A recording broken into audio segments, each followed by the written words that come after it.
Good afternoon students. Last topic है इस chapter का मैजर ऑफ सेंट्रल टेंडेंसी विच असी अर्थमैटिक मीन किया, जोमैट्रिक किया है मीन एंड लास्ट असी हारमोनिक मीन स्टडी किया। असी इहदे विच तीन तरह के मीन स्टडी किए हुए है, arithmetic mean, geometric mean and harmonic mean.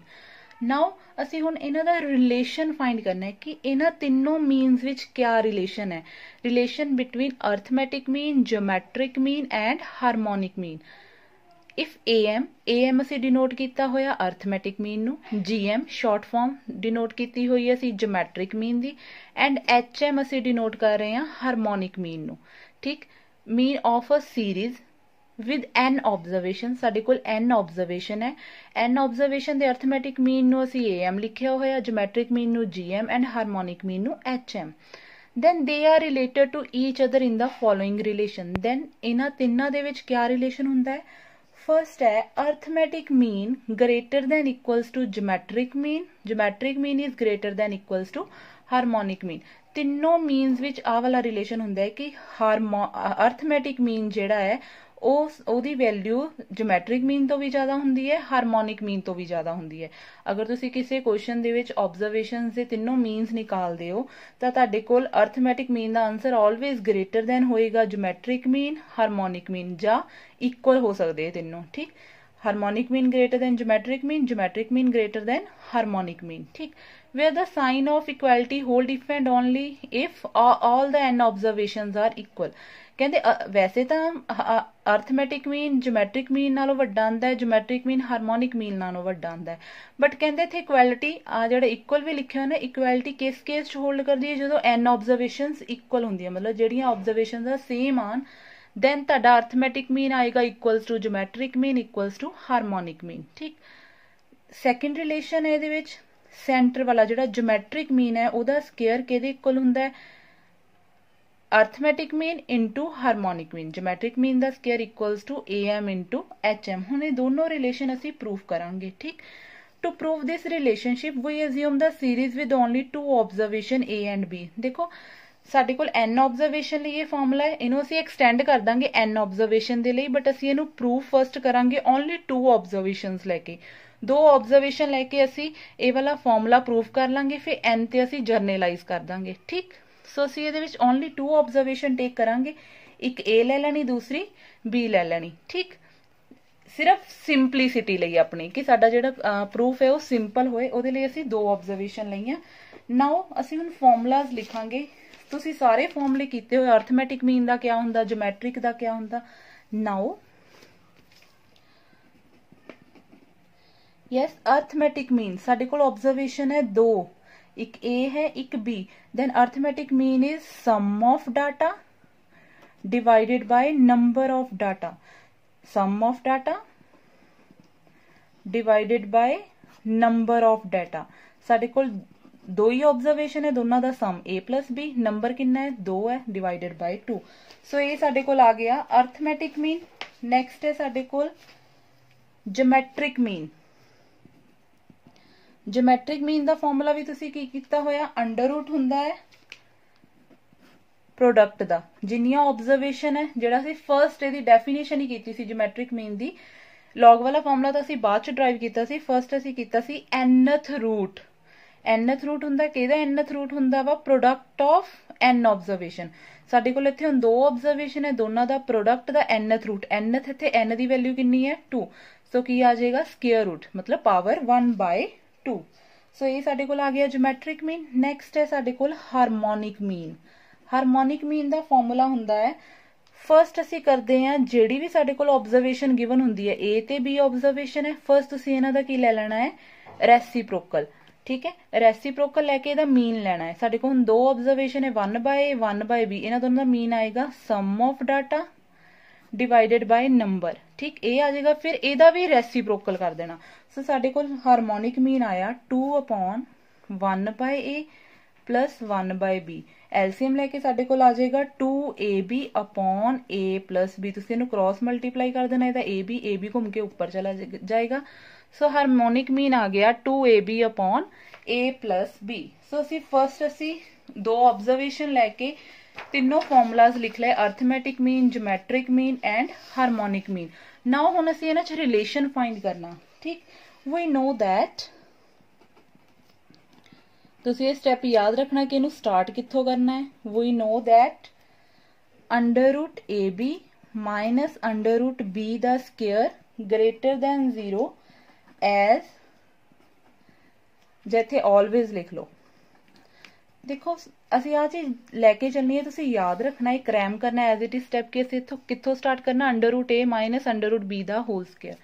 देखो स्टूडेंट, सानू पता है कि हरेक नंबर का जिहड़ा स्केयर है वो पॉजिटिव हुंदा, चाहे तुसीं 2 का स्केयर ले लो आंसर आएगा नेगेटिव च नहीं पॉजिटिव, चाहे तुसीं -2 का स्केयर ले लो भी आंसर आएगा +4। मतलब चाहे तुसीं पॉजिटिव नंबर का स्केयर करो चाहे नेगेटिव नंबर का स्केयर करो, you always get positive number. ठीक, सो असीं की कीता, यही लिख लिया कि ए वाले नंबर का स्केयर ऑलवेज की आएगा, या तो ग्रेटर दैन 0 आएगा, अगर ਇਹਦੀ जगह ਤੇ 0 ही आ गया तो आंसर ਵੱਧ ਤੋਂ ਵੱਧ ਕੀ ਆ ਸਕਦਾ, 0 ਆ ਸਕਦਾ। मतलब ਜਾਂ 0 ਆ ਸਕਦਾ ਜਾਂ ਪੋਜ਼ਿਟਿਵ ਨੰਬਰ ਆ ਸਕਦਾ।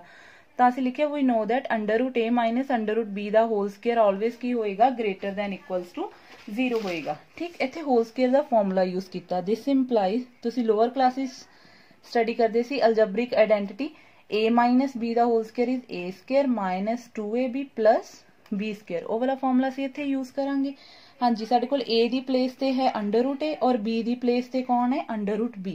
सो ए दा स्केयर मतलब अंडर रूट ए दा square minus 2 a B plus b दा स्केयर। ठीक, so which is greater than equals to 0। This implies square ना अंडर रूट हो जाएगा cancel, a minus 2 under root a under root b plus square ना under root cancel, b greater than equals to 0।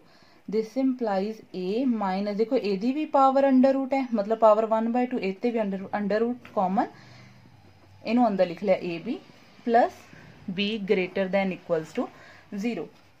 This implies a plus b minus a वाली quantity नू असी दूसरी side ले गए, साडे को बन गई 2 अंडर रूट ए बी। ठीक है, नैक्सट दिस इंप्लाइज असी both sides a plus b divided by 2 which is greater than equals to A B. ये आ गया साडे कोल। देखो ये साडे को फॉर्मूला किहदा बनिया, जे असीं चैक कीते सारे फॉर्मूलाज लिखे हुए हैं। देखो a प्लस b बाय 2 ये किहदा फॉर्मूला है, अर्थमैटिक मीन। सो इहदी जगह ते आ गया arithmetic mean greater than equals to, ये किहदा फॉर्मूला है, ज्योमैट्रिक मीन। सो साडा फर्स्ट पार्ट हाफ प्रूफ हो गया कि फर्स्ट असी कर लिया कि जिहड़ा साडा अर्थमैटिक मीन आ वो किहदे ग्रेटर है, ज्योमैट्रिक मीन दे ग्रेटर है। ठीक है, हुण असी सैकेंड करांगे कि ज्योमैट्रिक मीन साडा कितों ग्रेटर है, हारमोनिक मीन तो। ये वाला ये फर्स्ट सी, हुण असी ये चीज प्रूफ करांगे कि ज्योमैट्रिक मीन साडा हारमोनिक मीन तो वड्डा है। सो उहदे लई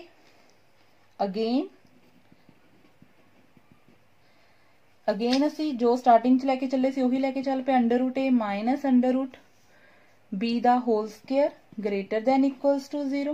दिस इंप्लाई साडे को फिर आही चीज बनेगी, a माइनस 2ab plus b, a minus 2 under root A B plus b greater than equals to 0। This implies फिर तो वही बन जाएगा a plus b greater than equals to 2 under root A B. ਉਹਦੇ ਵਿੱਚ ਅਸੀਂ ਇਹਨੂੰ डिवाइडेड बाय 2 करके ਇੱਥੇ अर्थमैटिक मीन ਦਾ ਫਾਰਮੂਲਾ ਬਣਾਤਾ ਸੀ, बट ਅਸੀਂ ਇੱਥੇ ਇਦਾਂ ਨਹੀਂ ਕਰਨਾ, ਅਸੀਂ ਇੱਥੇ कर देना है डिवाइडिंग both sides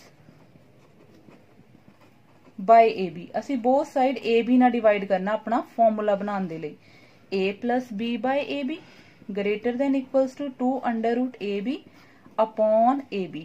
ठीक है, फिर देखो असी क्या किया, ए डिनोमिनेटर अलग करता, A अपॉन AB अलग लिख दिता plus B upon AB greater than equals to 2। Powers collect करो, देखो दोनों का बेस ए बी है, इधर लिख सकते ए बी दी पावर 1/2, नीचे है ए बी दी पावर 1। सो असीं इत्थे हुण बेस कलैक्ट करांगे। इत्थे तो देखो साडे कोल आ जाएगा ए ना ए कैंसल, साडे कोल आ जाएगा 1/b प्लस b ना b cancel 1/a greater than equals to 2। देखो असीं जदों बेस कलैक्ट कीते नीचे कर लो, दोनों डिवाइड च पए है, पावर सबट्रैक्ट हो जानी है। अगर बेस सेम होन डिवाइड च पए होण दैन पावर्स हो जांदियां सबट्रैक्ट। असीं नीचे सबट्रैक्ट कर लिया, ठीक है। ए भी बेस आ, 1/2 नीचे जाके -1/2 होगी। सो साडे कोल क्या बनिया इत्थे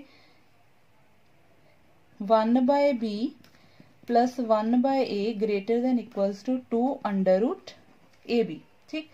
दिस इंप्लाइज साडे कोल आ गया √ab नूं मैं इस साइड ले आई, ठीक है, और ए वाली सारी टर्म नीचे चलेगी 1/a प्लस 1/b।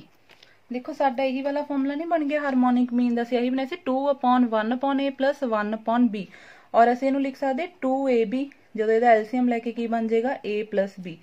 सो देखो ये साडे कोल बन गया ज्योमैट्रिक मीन दा फॉर्मूला और दूसरा बन गया हारमोनिक दा। सो असीं इत्थे लिख सकदे हां geometric mean greater than equals to harmonic mean. So असीं कंक्लूड कर दिता। एक असीं ए वाली इक्वेशन बनाई सी, इहनूं फर्स्ट मार्क कर दिता, सॉरी ए वाली नो फर्स्ट, ए वाली की आ गई सेकंड, ठीक। फ्रॉम 1 एंड 2 असी कंक्लूड कर दिता अर्थमैटिक मीन 1 च असी प्रूव किया greater than equals to geometric mean, and second geometric mean greater than equals to harmonic mean, ठीक। साडे कोल ए वाली क्वांटिटी हो गई प्रूफ। फर्स्ट जो असी पार्ट इहदा प्रूव करना सी कि जिहड़ा साडा अर्थमैटिक मीन आ वो की हुंदा है greater than equals to geometric mean, ठीक। नैक्सट असी फरदर अगर असी दोनों ऑब्जर्वेशन सेम ले लैने A equals to B, then हाँ जी जो तुसी ए ते बी इक्वल लैने, हाँ जी अर्थमैटिक मीन की बनेगा साडे कोल, then arithmetic mean is b दी जगह ते भी ए ही लिख दो, की आ जाएगा 2a/2 which is equals to a. Geometric mean की आएगा √a इंटू ए आ जाएगा √a दा स्केयर, स्केयर ना under cancel which is equals to a. Harmonic mean 2a into a upon a plus a, 2a square upon 2a। Answer ही साडे कोल की आ गया ओनली ए। मतलब जदों असी ऑब्जर्वेशन सेम ले लिया तो साडे तीनों की हो गए equal, that is am equals to gm equals to hm। मतलब व्हेन ऑब्जर्वेशन उन्होंने लिखा सी ना sign of equality hold if and only if n observations are equal, जदों ऑब्जर्वेशन इक्वल हुंदियां वा दैन इक्वलिटी होल्ड करदी। सो साडे कोल इक्वलिटी होल्ड कर गई। सेकंड पार्ट च असीं प्रूव करना ज्योमैट्रिक मीन दा स्केयर हुंदा product of arithmetic mean and harmonic mean. असीं राइट साइड लेके चल पे arithmetic mean into harmonic mean. हाँ जी अर्थमैटिक मीन आपां ने कितना निकाल लिया होया a plus b/2, harmonic mean 2ab upon a plus b, 2 ना 2 कैंसल, a प्लस b ना a plus b cancel, so we will get ab, ठीक। नैक्सट असी राइट साइड लई सॉरी लैफ्ट साइड वो साडे कोल है ज्योमैट्रिक मीन दा स्केयर। ज्योमैट्रिक मीन साडे कोल है √ab, जदों इहदा स्केयर कीता स्केयर ना अंडर कैंसल की आ गया ab, देयरफॉर साडे कोल आ गया ज्योमैट्रिक मीन दा square equals to arithmetic mean into harmonic mean. Therefore असी ये दोनों रिलेशन इहदे नाल की कर लए होए प्रूव कर ले। हुण याद भी रखना कि दोनों च रिलेशन हुंदा है कि अर्थमैटिक मीन ग्रेटर हुंदा ज्योमैट्रिक हारमोनिक तो वड्डा हुंदा, और दूसरा रिलेशन इन्हां च ए हुंदा, ठीक है। Okay thank you students.